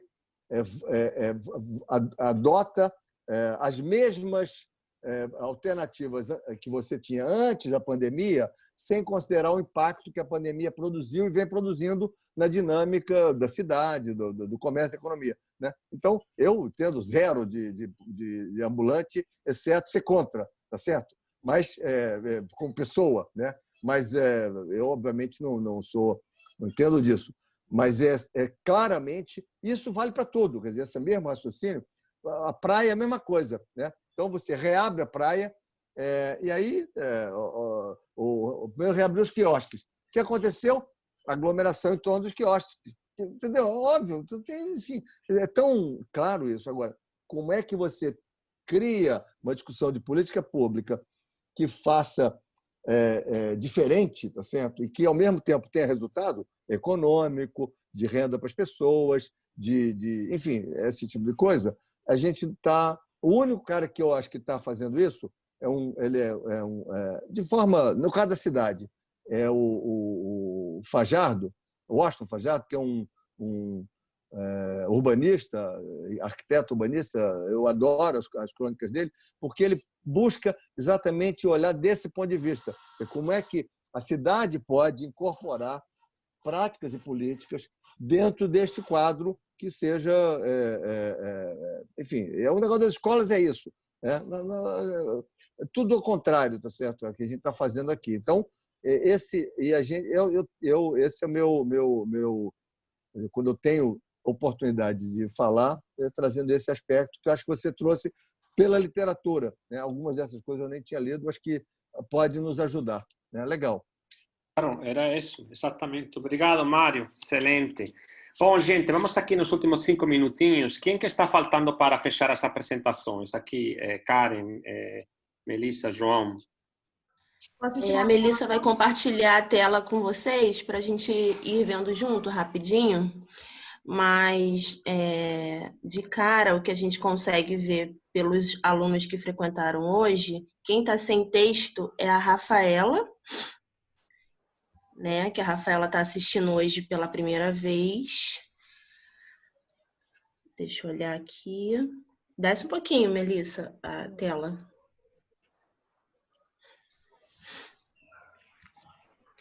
E aí, o texto que não tem ninguém ainda é esse último, da última sessão. Então, não sei se... Quantas pessoas estão faltando?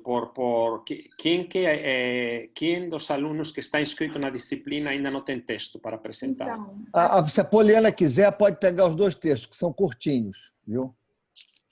Um é Brasil, o outro é... Não me lembro agora. São curtinhos.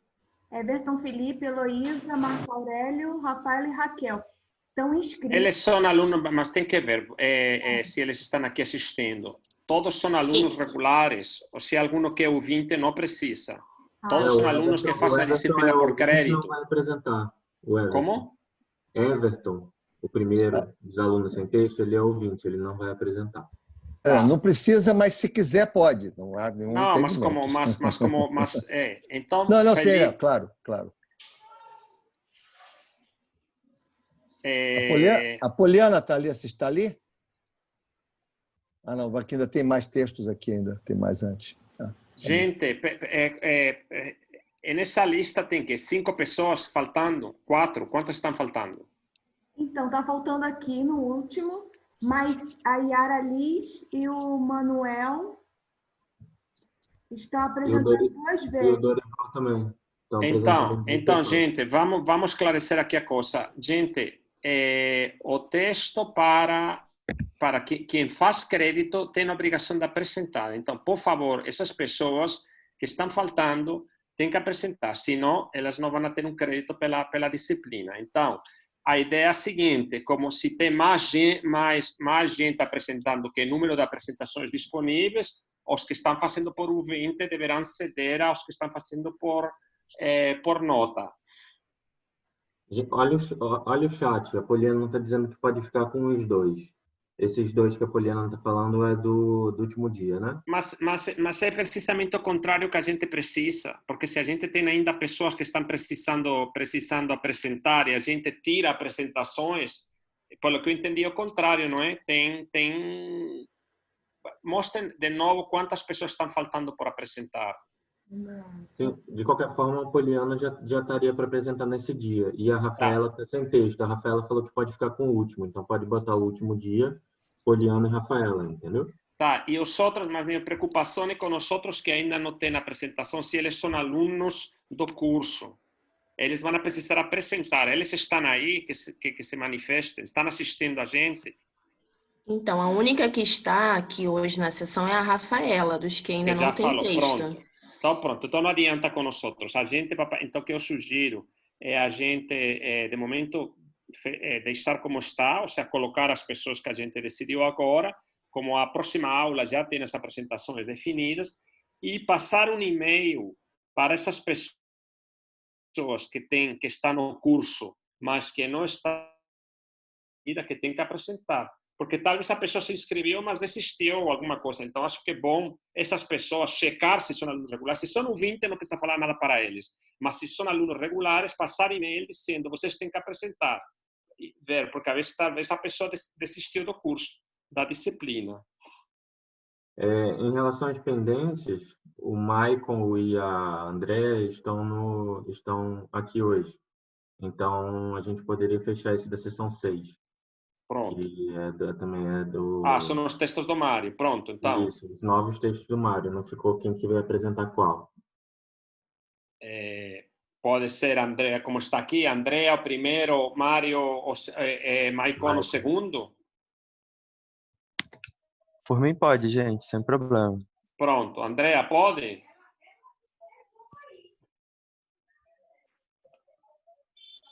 Oi, desculpa, é que eu estava com o microfone desligado. Não, fica tranquila.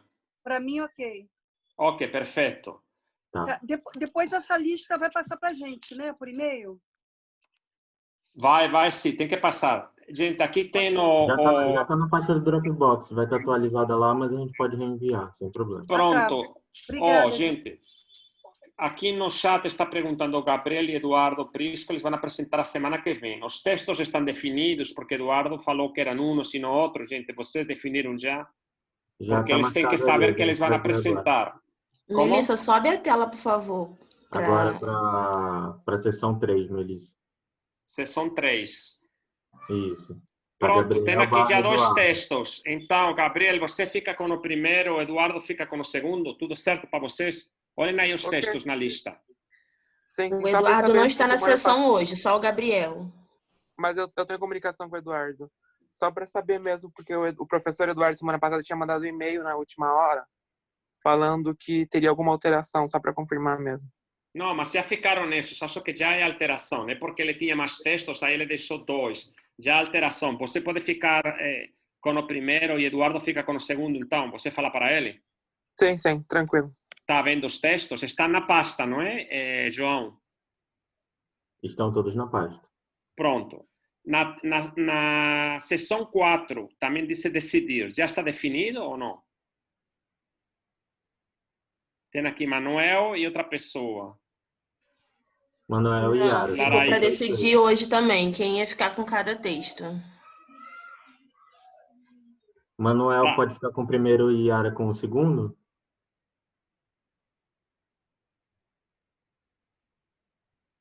Pode, Manuel, pois fale se Yara, você está aí. Manuel, eles estão aqui. Laís está escrevendo, pode posso ser ficar pode- com o segundo. Pronto, então Manuel fica com o primeiro. Laís pode ficar com o segundo. Mas então, na sessão seguinte, Manuel também está. Se alguma dessas pessoas que ainda tem que apresentar for aluno regular, ele pode substituir o Manuel na sessão 5. Tá bom? Então, a gente não tem nenhum outro aluno por enquanto, né? Não, mas escuta uma coisa, João. Estou falando o seguinte: a gente vai ter que passar um e-mail para esses alunos que ainda não têm texto definido, caso sejam, repito, eu não sei porque não tenho a lista, sejam estudantes regulares do curso, perguntando, dizendo, você tem que apresentar e tal. Então, se algum deles vai apresentar, vai ter que pegar de uma pessoa que está apresentando 2 vezes, que poderia ser esse texto do Manuel. Sim, mas eu acho que ainda tem textos sem alunos, né? Da NET. Então ótimo. Então, indo Não, preenchendo... acho que completou. Completou todos os textos, mas ainda tem Manuel aqui, Dorival e Aralis. Os 2 com 2. Pronto, então vamos fazer, eles ficam com, cada um deles fica com a primeira escolha. E o segundo, se aparecem essas pessoas que têm que apresentar, vamos preenchendo os lugares. Se acaso essas pessoas que faltam, elas dizem, não, mas eu não vou apresentar porque eu desisti do curso, ou eu sou ouvinte, aí não tem problema. Então, eu vou deixar de vermelho aqui, tá bom? O segundo do Manuel, o segundo do Dorival e o segundo da Yara Liz. Pronto. E vocês passam eles e-mail para essas pessoas. Eles poderiam falar qual que eles preferem, Dorival, Yara e Manuel. É porque seria da outra semana, né? Daqui a 2 semanas. Entendi. Então, gente, vamos ficar assim. Vocês, por favor, passem um e-mail para essas outras pessoas que estão faltando, perguntando se são alunos regulares e dizendo que vão ter que apresentar e falando para eles os textos disponíveis, para ver se no início da próxima aula já temos tudo isso fechado, tá bom? Certinho. Ok. Então, gente, vamos fechar. Não esqueçam das 20 linhas que tem que botar naquele link para a próxima semana da aula passada e desta. Tá bom, gente? Tá bom, obrigado.